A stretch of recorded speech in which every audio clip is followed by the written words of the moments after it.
రాముడు కాకిని ఎందుకు మింగాడో మీకు తెలుసా? ఒకసారి శ్రీరామచంద్రుడు ఒక చెట్టు కింద కూర్చొని విశ్రాంతి తీసుకుంటుండగా ఆ చెట్టు కొమ్మపై కాకాయుండు అనే కాకి శ్రీరాముడితో ఇలా పలుకుతుంది. చూశావా రామా, ఈ మనుషులు ఆహారాన్ని వాళ్ళు భుజించకుండా ముందు నాకే పెడతారు, చనిపోయినా ముందు నాకే సమర్పిస్తారు అని గర్వంతో ఆ కాకి పలుకుతుంది. ఇది విన్న శ్రీరాముడు కోపంతో నీవెక్కడికి వెళ్ళినా మనశ్శాంతి లభించదు అని శపిస్తాడు. అప్పుడు ఆ కాకాయుండు అనే కాకి భయపడి వెంటనే రహస్యంగా ఎక్కడికైనా వెళ్ళి తలదాచుకోవాలని అక్కడి నుంచి వెళ్ళిపోతుంది. కాని ఎక్కడికి వెళ్ళినా దానికి మనశ్శాంతి దొరక్కపోవడంతో చివరికి రాముడి వద్దకు వచ్చి పాదాలపై పడి క్షమించండి రామచంద్ర ప్రభూ అని మొరపెట్టుకుంటుంది.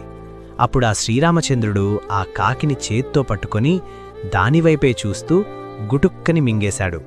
ఒక్కసారిగా ఆ కాకి యొక్క కాలచక్రం వెనక్కి తిరుగుతుంది.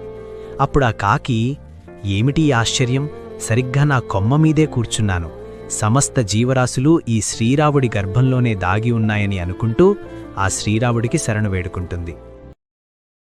Download ShareChat.